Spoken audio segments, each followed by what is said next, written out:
નમસ્કાર વિદ્યાર્થી મિત્રો, સ્વાગત છે દરેક વિદ્યાર્થી ભાઈઓ બહેનોનું સાધ્યમ પર. કેમ છો? મજામાં? આશા કરીએ આપ સર્વેની તૈયારી ખૂબ સરસ ચાલતી હશે.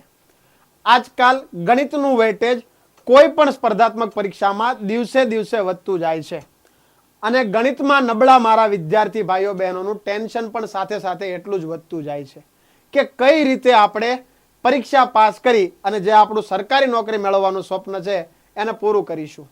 મારા આવા વિદ્યાર્થી ભાઈઓ બહેનો કે જે ગણિતમાં ખૂબ પીડાય છે એમની સહાયતા માટે સાધ્યમ લઈને આવ્યું છે એક એવી સિરીઝ જેમાં હું રોજે રોજ આપને એવા કોન્સેપ્ટો શીખવાડીશ કે જે જાદુથી કાંઈ ઓછા નથી. વિદ્યાર્થી મિત્રો, ગણિત અઘરું નથી, પણ ગણિતની અંદર આવતી ગણતરીઓ ક્યારેક ક્યારેક ગણિતને ખૂબ અઘરું કરી દે છે. જેમ કે સરેરાશનો આ સવાલ. આ વિડીયો 5 કે 7 મિનિટનો જેટલો પણ બને, આપ છેલ્લે સુધી આ વિડીયોને જોજો. આજે કાંઈક તમે એવું અદ્ભુત શીખીને જશો જે આપ આજ પહેલા ક્યારેય નહીં ભણ્યા હો. આની હું આપને ખાતરી આપું છું. બરાબર છે? અને જો કંઈક નવું અને સારું લાગે તો મને કમેન્ટ બોક્સમાં જરૂરથી જણાવજો. આ દાખલાને હું આપને 2 રીતે ઉકેલતા શીખવાડીશ. રીત 1 કે જે રીતે આખું ગુજરાત આ સવાલને ઉકેલે છે, ઓથેન્ટિક રીત. ચાલો શરૂ કરીએ. શું કહે છે સવાલ? કે એ અને બી ની સરેરાશ આવક 32,000 રૂપિયા છે. એ અને બી 2 વ્યક્તિ થયા, તો કે હા સાહેબ 2 વ્યક્તિ થયા. અને બંનેની સરેરાશ આવક 32,000 રૂપિયા છે, તો કે હા સાહેબ 32 ગુણ્યા 2 કરીશ તો બંનેનો ટોટલ થતો હશે 64,000 રૂપિયા. એનો મતલબ એ અને બી બંને થઈને 64,000 રૂપિયા કમાતા હશે. વિધાન નંબર 2 શું કહે છે? બી અને સી ની સરેરાશ આવક 16,000 રૂપિયા છે. ફરી વખત 2 માણસો બી અને સી, 2 વ્યક્તિ, બંનેની સરેરાશ આવક 16,000, તો આ બંનેની કુલ ઇન્કમ થતી હશે 32,000 રૂપિયા. હવે આપણને ખબર નથી આમાં એના કેટલા બીના કેટલા. આપણે એ જ રીતે રિએક્ટ કરીએ છીએ જે રીતે સવાલ આપણને કહે છે. ત્રીજું સેન્ટેન્સ છે સી અને એ ની સરેરાશ આવક 24,000 રૂપિયા છે. ફરી એક વખત અહીંયા સી છે અને એ છે, પાછા 2 પર્સન છે, એમની સરેરાશ આવક 24,000 છે, તો આ વખતે ટોટલ થશે 48,000. બરાબર છે? હવે અહીંયાથી આપને ખબર છે શું પ્રક્રિયા છે. પહેલા કરીએ બધાનો સરવાળો. 3 0 જેની પાછળ આવતો હોય ને એવો સરવાળો કરવાનો, વધી મારીને સરવાળો કરવાનો મારા ભાઈઓ બહેનોને ખૂબ શોખ હોય છે. કે સૌથી પહેલા સાહેબ આમાં બહુ મજા આવે. 0 નો 0, 0 નો 0, 0 નો 0, 4 ને 2 6, 6 ને 8 14 નો ચોગડો, વધી લાગે 1, 6 ને 1 7, 7 ને 3 10 અને 10 ને 4 14. એનો મતલબ 1,44,000. પણ શું આ 1,44,000 એ બી સી ની આવક થઈ? ના સાહેબ, અહીંયા કરો છો ભૂલ. એ બી સી ની આવક થઈ, પરંતુ 2 વખતની આવક. એ કેટલી વખત ગણતરીમાં આવ્યો બેટા? 2 વખત. બી કેટલી વખત ગણતરીમાં આવ્યો? 2 વખત. અને એ જ રીતે સી કેટલી વખત ગણતરીમાં આવ્યો? 2 વખત. તો જો હું એ બી અને સી ની ડબલ ઇન્કમ ગણું ને તો 1,44,000 થાય.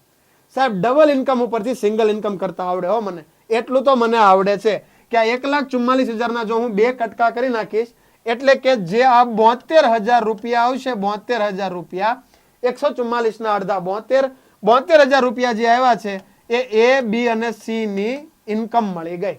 હવે દાખલો થઈ ગયો. એ બી સી ના 72,000, મારે એ શોધવો છે તો એમાંથી હું આ બી સી ની ઇન્કમ બાદ કરી દઈશ. એ બી સી ના કેટલા છે બેટા? 72,000. અને એમાંથી આ બી અને સી ની ઇન્કમ કેટલી છે? તો આ રહી 32,000. જો હું 2 ની બાદબાકી કરીશ તો મને ખબર પડી જશે કે એની ઇન્કમ જે છે સાહેબ એ ક્યાંક 40,000 જેટલી થતી હશે. ઓપ્શન નંબર એ.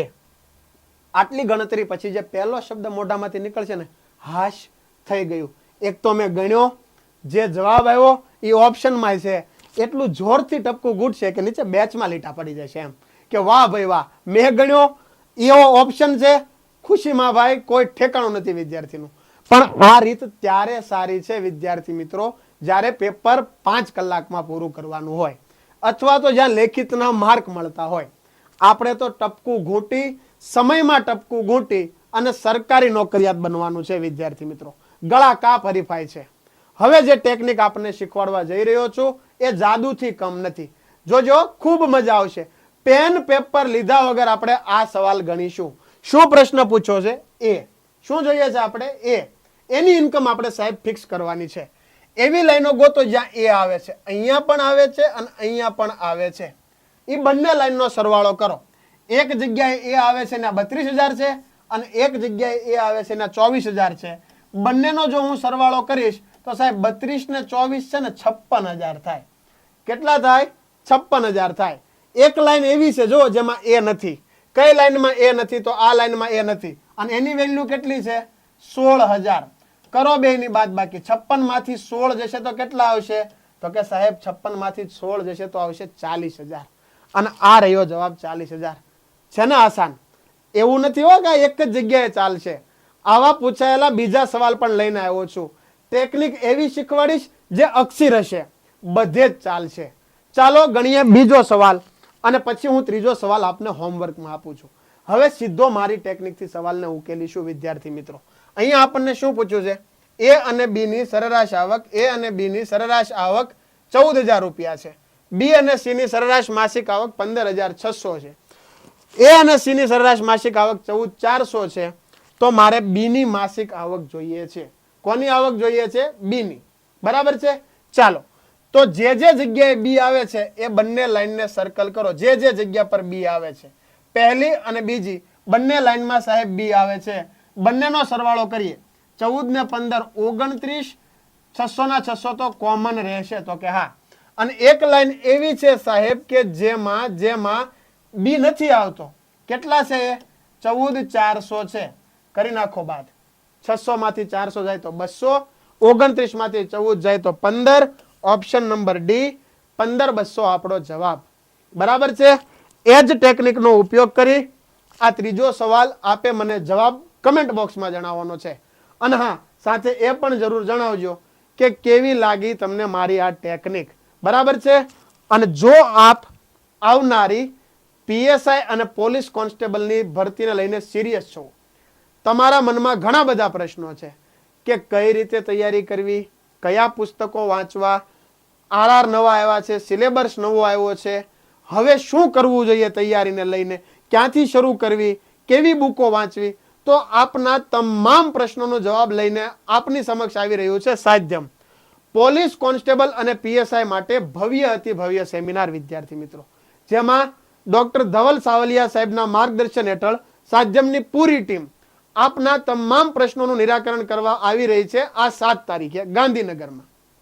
તો જો આપ પીએસઆઈ અને પોલીસ કોન્સ્ટેબલની તૈયારી કરતા હો તો આપ આ સેમિનારમાં અચૂકથી જોડાજો. બરાબર છે? તમારા તમામ ડાઉટ આ એક સેમિનારમાં સોલ્વ થઈ જશે, પૂરા થઈ જશે. તમારા ડાઉટનો અંત આવશે અને તમને તમારું લક્ષ્ય એકદમ ફોકસથી દેખાશે વિદ્યાર્થી મિત્રો. બરાબર છે? 7 તારીખ રવિવાર મળીએ છે વિદ્યાર્થી મિત્રો સાધ્યમના ઓફલાઈન સેન્ટર પર. આપે મને સાંભળ્યો, આ વિડીયો જોયો, આપનો ખૂબ ખૂબ આભાર. ફરીવાર મળીએ નવા વિડીયો સાથે. ત્યાં સુધી જોડાયેલા રહો સાધ્યમ સાથે.